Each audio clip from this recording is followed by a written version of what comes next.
మహాశివరాత్రి సందర్భంగా కాకినాడ జిల్లా పీఠాపురం పాదగయ క్షేత్రానికి వచ్చే భక్తుల సౌకర్యార్థం తగిన ఏర్పాట్లు చేస్తున్నామని ఆలయ ఈవో కర్ణం శ్రీనివాస్ తెలిపారు. ఆలయ ప్రాంగణంలో ఆయన మాట్లాడారు. ఈరోజు జిల్లా నలుమూలల నుండి భక్తులు వేలాదిగా తరలివస్తారని అందుకు తగ్గట్లుగానే ఏర్పాట్లు చేస్తున్నట్లు తెలిపారు.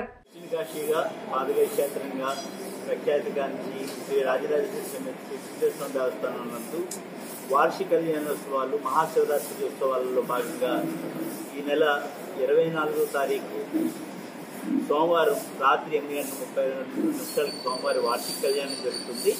26వ తారీఖున ఉదయం 1 గంటల నుండి నిరంకాటంగా స్వామివారికి మహాశివరాత్రిని పురస్కరించుకుని లింగోద్భవ కాలం వరకు కూడా దర్శనాలు జరుగుతాయి. అదేవిధంగా 27వ తారీఖుని సోమవారం రథోత్సవం వేగంగా నిర్వహించడం జరుగుతుంది. 28వ తారీఖున తెప్పోత్సవం శ్రీపుష్ప యాగోత్సవం కూడా కార్యక్రమాలు జరుగుతాయి. ఈ ఏర్పాట్లకు వేలాదికి తరలి వచ్చే భక్తుల యొక్క సౌకర్యాల నిమిత్తం వివిధ డిపార్ట్మెంట్లతో ఇప్పటికే కోఆర్డినేషన్ మీటింగ్లు 3 జరిగినాయి. ఈ రోజుని వివిధ గవర్నర్ కలెక్టర్ వారి యొక్క సమక్షంలో రివ్యూ జరగడం జరిగింది. ఇవన్నీ సమీక్షించి సోమవారికి వచ్చి దర్శనానికి వచ్చే భక్తులందరినీ వాళ్ళకి వివిధమైన సౌకర్యాలను ఏర్పాటు చేయడం జరిగింది.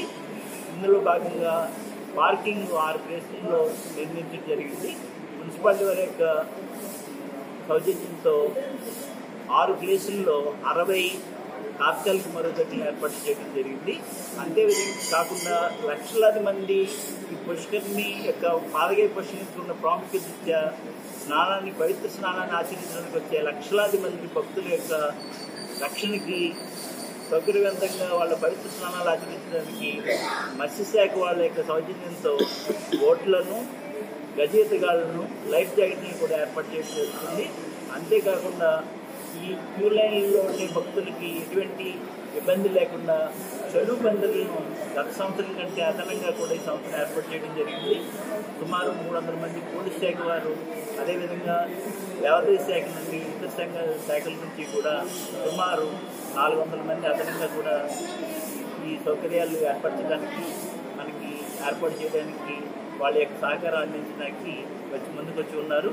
అదేవిధంగా మెడికల్ నుంచి 2 108 వాహనాలు, 2 మెడికల్ క్యాంపులు కూడా ఇక్కడ నిర్వహించడం జరుగుతుంది. వచ్చే భక్తులకి సహార్కి మంచినీళ్ళ ప్యాకెట్లు, అదేవిధంగా మద్యం ప్యాకెట్లు ఉచిత ప్రసాదం స్వచ్ఛంద సంస్థల ద్వారా, భక్తుల ద్వారా, దేవాదాయ శాఖ ద్వారా ఏర్పాటు చేయడం జరుగుతుంది.